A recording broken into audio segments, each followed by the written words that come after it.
Welcome to another episode of the Growth League podcast. I'm here with my guest. She's a pretty big deal, Blair Felter. She's the Senior Director of Global Marketing at CyrusOne. And CyrusOne, they sell data centers. I mean, this Zoom call isn't possible unless we have data centers in our world and in our life. So, Blair, welcome to the show.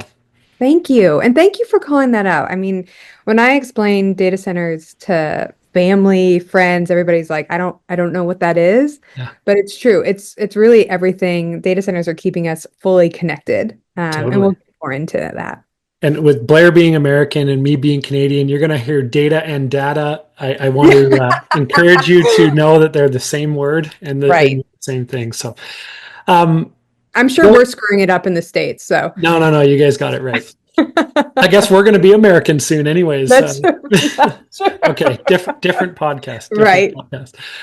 Blair, what do you like about your job? What do you like about your chosen field and Yeah. area of marketing leadership? Yeah. So I got into the data center space like almost 10 years ago. Which really nobody knew what data centers were 10 years ago. Now it's starting to get kind of some momentum in the media, but I had always been really interested in complex tech. So before data centers, I was working for a digital publisher, helping them do programmatic advertising. This is when programmatic advertising was really big. Yeah. For anybody that's not familiar with what programmatic advertising is, that is when you used to go shopping for shoes or something like that, and you left the shoes in your cart, and then you went to weather.com, and somehow those shoes in your cart that you didn't purchase keep following you Yeah. from place to place. And so we were helping all of these either mom and pops, large pharmaceuticals, all different kinds of enterprises set up their programmatic advertising. And I was just helping all these companies with one medium, and but their website was wonky, or like the landing page that they were going to from the ad didn't make sense, or their social media was really bad, or things like that. So it was painful in a sense, where I was helping them do really great things in one medium, and then the rest of it Yeah. kind of fell flat. And so from there, I really wanted to switch to the other side where I wanted to head up and strategize with one company on all mediums that they work Yeah. in. And so I wanted to stay in complex tech, or at least in the tech fields, just because I kind of felt like that's where I thrived, and I understood it. So I worked in mobile applications. I did a little bit in financial services. And then lo and behold, a data center reached out to me about 10 years ago, that I had met through investors. And they were like, we want someone with a blank slate that has absolutely no idea what data centers are, but can help us um, add color to kind of a black and white world. The data center Mm. space has just been really old school and even though they've only been around for about 20, 30 years, it's very black and white. It's very professional in a certain sense.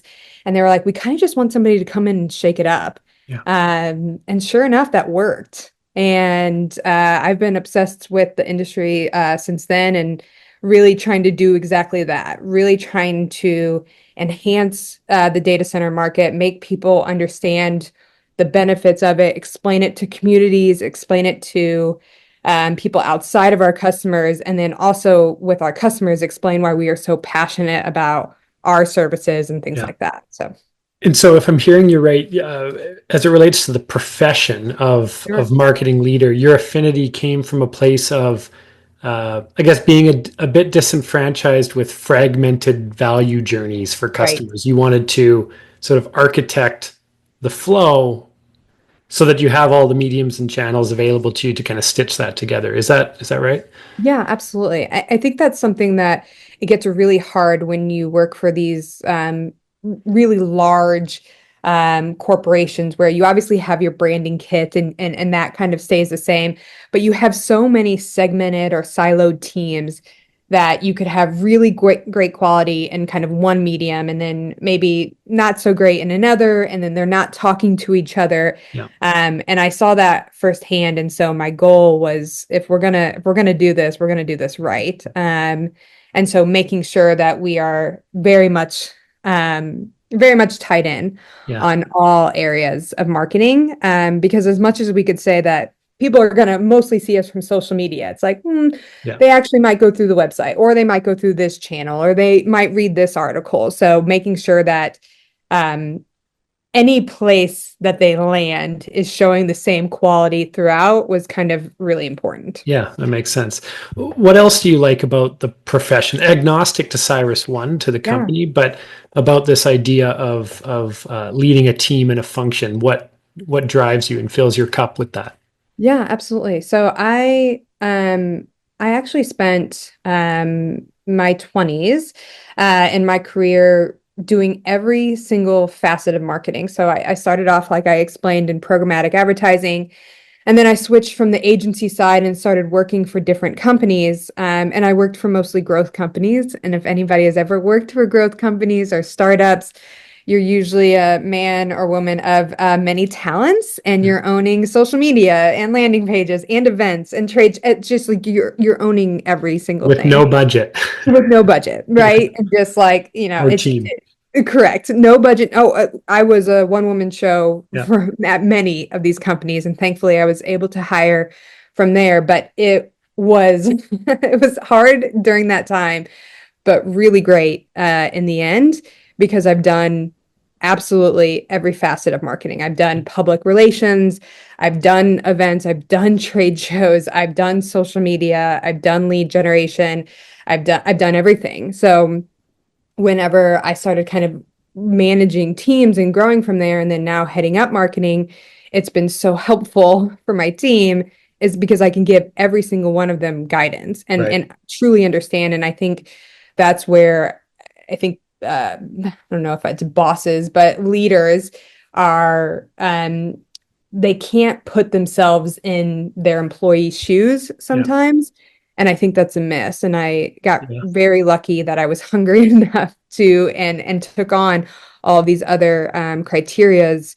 And so now when I'm working with the individuals on my team that handle events, I'm like, okay, well, let's do this and that, and this is where we can do better next time. And I Yeah. can actually really get in there and help and go from there. And I hope, but it seems like my team really appreciates Yeah. It's a huge doing that, advantage. because I can talk the talk and walk the walk, which I think is huge. It's hard getting guidance from someone at the top who you're like, okay, you don't know what you're talking about, right? You Yeah. Yeah. don't Yeah. understand my world, and that's really hard. And so I think for me to kind of grow into marketing and to be a marketing leader, my goal was then learn everything, learn every single area. Don't focus on just one, but really kind of understand what's good and bad, and then go from there, and then do Yeah. continued education from At there. least enough to be able to empathize and have a conversation of understanding, not to be a 1000%. tactician across all. Exactly. And of course, like some of the stuff that I learned about 10 years ago is completely dated, right? And so there's all new things, but really from a tactical stance, you really kind of understand what makes the most sense. And social media has changed, and obviously Google changes their algorithm so much, but it's just coming from a place of I get it, Yeah. right? I Yeah. understand where you're coming from. I understand that frustration. That has been a frustration in this industry or this segment for a really long time, and just being human, Yeah. right? Having that humility to say, I get it. It's not great. This is where we could do better, and go from there. Yeah. Well, it just creates so much power and advantage when, like, people want to feel understood at the end of the day. 1000%. And if they know that they are understood, at least to a level, then they lean in, right, Right. to the cause. I want to shift gears to maybe any reflection or perhaps advice you might give to a marketing leader that is coming into an organization where they don't know anything about the product or the service they sell. It sounds like that was the case for you. Yeah. So what is a typical, like, what did your first 90 days look like? I guess Yeah. you were attracted by the challenge and the mission, perhaps the leadership team, but there was some learning that was required. Should that keep marketers away from companies that, if they don't know, or How would you lean into I that? I got really lucky when I was invited to be in the data center space. Um, and I relocated. I remember I was living in Dallas, Texas, and I relocated to Tampa for this role as well, Tampa, Florida. And so it was just a big move just in general. But I wanted to be at the HQ because I wanted to make sure that I was able to get with all departments. And that's what I did. So getting into the data center space, and again, we won't go too in depth with data centers because it's a lot. And they are running this call. It's text messages, websites, everything is being hosted in that you're hosting all of this data within a data center. Even if the cloud thinks that that's where everything's hosted, well, the cloud actually has legs, and those legs live within a data center. But that's a Right. whole nother discussion. But I think the biggest thing about going into an industry that I had zero, blank slate completely, was that I didn't necessarily first kind of sit down with marketing and hang out in that world a lot. I actually got with other departments. I really sat down with sales and product and operations and IT. And so funny, I can remember this vividly. We had a whiteboard in one of our conference rooms, and I made these head of these departments kind of come in and was like, how do I start? And so we would draw it out on a whiteboard of like, okay, well, this is kind of how data centers work, and this is where it's important. And then I would ask questions. Do customers care about this? Do they like this? Are they educated on this? We use a lot of complex jargon. Do they understand this? 75% of customers understand this, 30% don't. Okay, well then let's kind of tie on to that, and maybe we change our verbiage a little bit on the website to make sure that 100% understand what we're talking about with this. Yeah.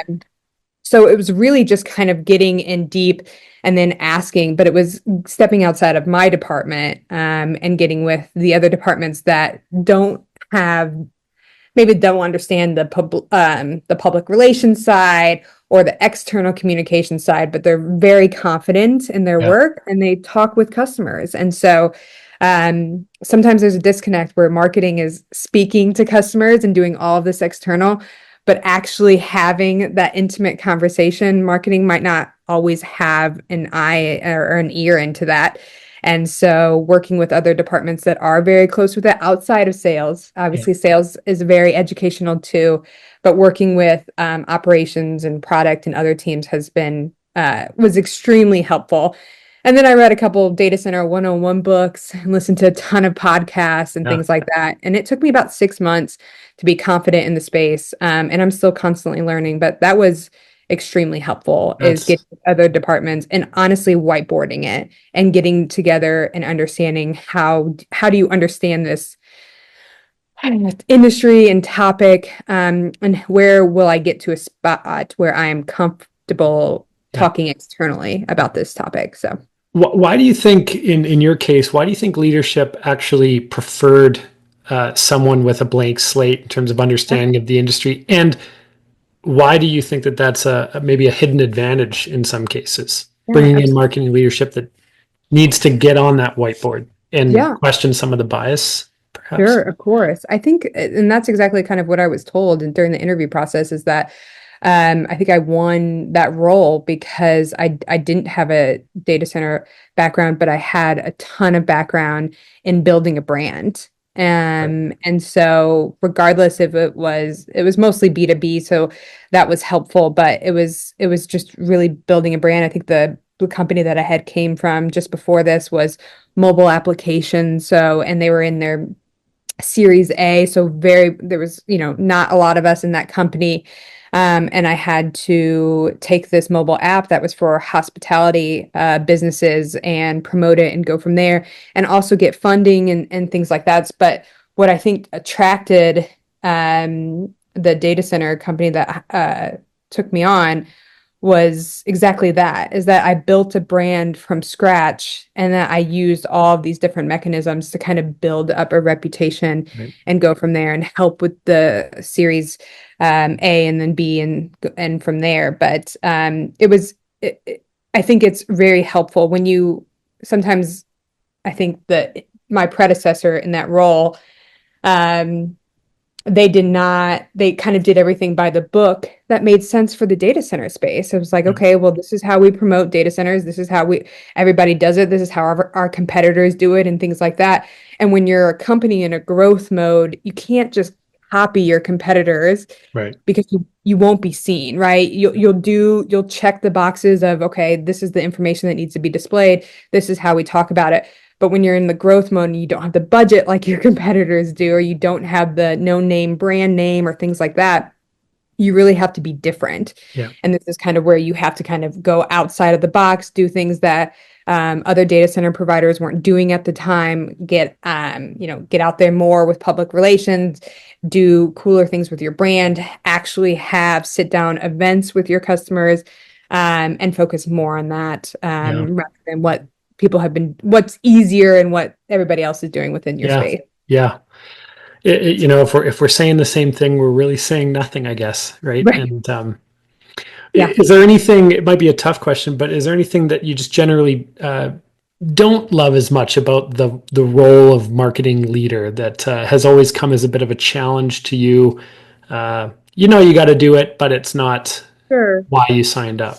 Yeah. I think I don't know if it's the why I, have to do it, but I think the one struggle that we always kind of see is making sure that sales and marketing are combined. There is still a ton of industries out there. I'm sure a lot of people listening might be laughing at that, but sales and marketing are brother and sister. Yeah. And They we fight a lot, really but we fight a lot. But at the end of the day, we're family and we have the same end goal. And so my goal a lot of the time, majoritively when I start at new companies is I gotta know what's happening. I have to understand the pipeline. I have to understand where we're losing and winning deals. And sometimes that's uncomfortable when the new kid comes in and looks under the rug. It's like that, okay, that is an issue. This is what we need to fix and go from there. And so my goal is really to go to work with sales and work on that. And usually when I join and companies like this or don't like this, but usually when I join, I also try to add in a sales enablement component that marketing owns. right. So sometimes sales is kind of doing their own thing, maybe creating their own presentation. You're totally right. I mean, it's establishing those relationships between sales leader, marketing leader, and the function, the Sure. team, isn't always a straight line path. But did Right. but did you find that when in those first 90 days when you sat down and sought to understand, what did that do for the relationship? Did it make it easier to work Oh, together going forward? absolutely. I mean, I think that's what every leader needs to come into, regardless if you're coming into an industry that you've worked for or a brand new company. I think you really need to sit and listen for the first 90 days. I think that's one of the biggest mistakes people come in is that they come in and it's like, okay, I'm going to change all of this stuff. This is on fire over here and this could be better and things like that. And as much as you're going to do that and things like that, it's so helpful to sit down with other departments and just really truly understand how do Yeah. our customers, because that's the biggest thing, right? The customers are what keep our lights on. That's the most important thing, not even looking at net new, but truly our customers. What do they need from us? How do they like us? What are our customer surveys looking like?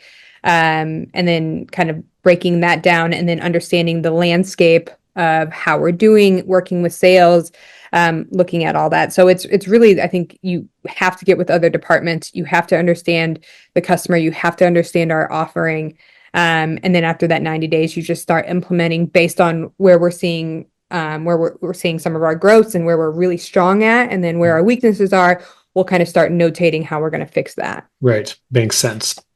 Um, Dovetailing on that, like, Sure. what are you accountable for? What is you and your team? What is the marketing function accountable for within this business specifically? Yeah. So the data center space is a very interesting space. CyrusOne is in a very unique spot where we don't have a huge demand generation aspect. Hmm. We are truly focused on our customers and making sure that we are building and getting deeper with our customers, which I think is so different. I talk to a lot of marketing leaders and everything's about lead generation. How are you getting more leads? How are you doing that? And you have the top looking down and saying, we need more leads, we need more this. And Yeah, I yeah, hear yeah. that constant narrative. In the data center space, and there's definitely, data center providers that are still absolutely doing that and things like that. CyrusOne is in a very unique spot where the company has been around for 20 years, and has a very, very strong customer base. And so thankfully with great leadership, we've realized, okay, we gotta look in and we gotta protect the customers that we currently have and figure out how we can help them. And so when we get available space, because that's how it works in the data center industry, is when we have open space or where we have more power, Yeah. that's kind of what we sell to companies. We call our customers first. And we say, hey, like we have this, are you interested? And it's a much easier sell, right? They're Yeah. already on the books, they've already gone through the contracts with us.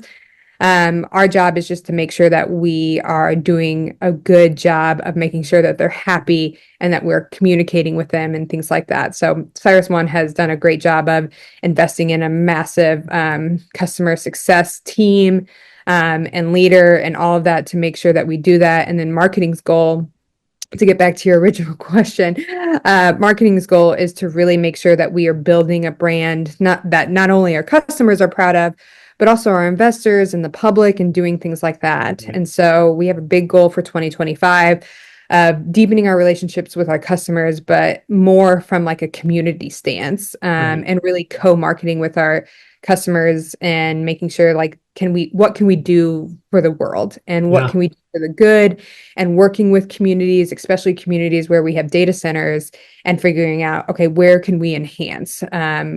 Data centers pay a ton of tax money for schools and things like that, but what else can we do? Right. And we have realized that when we do more of these kind of feel good, but really good things for the environment and things like that with our customers, we build just a much stronger relationship rather than, speaking at one of their events or them speaking at Right. one of our events, but actually doing something good together, just helps build the relationship the most. So. When you have inventory available, is it much of a sell when you're reaching out to current customers, or is it kind of like, we have it, here you go, do you want it? Otherwise, we're going to go somewhere else. Yeah, basically and that's kind of how it is that we kind of go through our Rolodex of our customers and say, hey, like we have this much space in Dallas Fort Worth.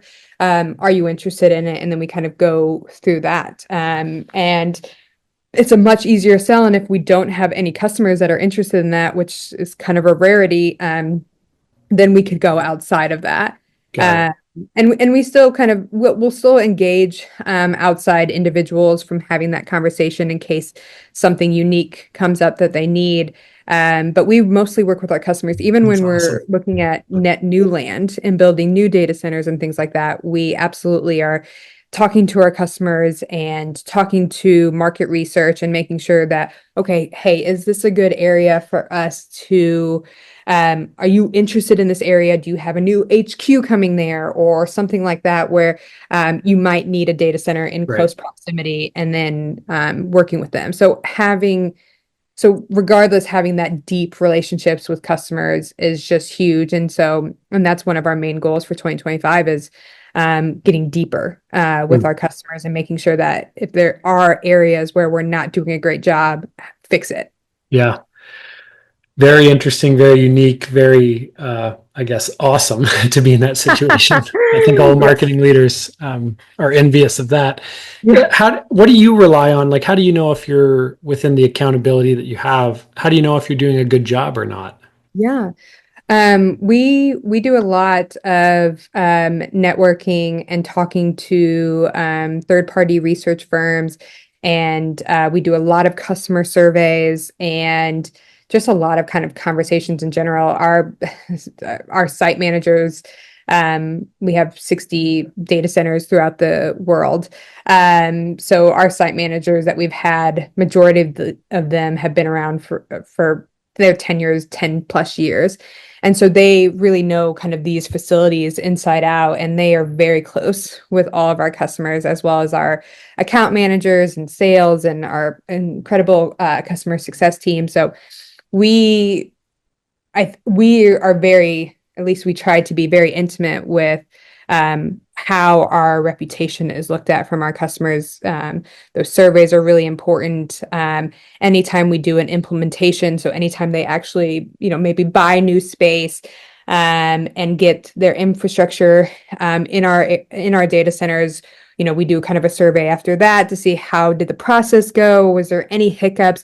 Can we improve everything? We have kind of this really great setup and process with our global service desk. So there are a lot of internal things to make sure that with our customers, that they're happy with the service that we've given them. Yeah. And then we have relationships with third parties that can't tell us exactly where they're getting their information from or things like that, but they are basically doing, again, research and surveys and things like that within the market to see how is CyrusOne looking and how are we doing. And then we have an entire events and speaking strategy as well, where we just kind of want to go and not rah CyrusOne that we're the best or anything, but more just really speaking on panels with our customers and saying like, we support them. This is how we help them. And so that's something that we really like to do, as well as anytime our customers are speaking on panels or things like that, we really try to say, can we come and support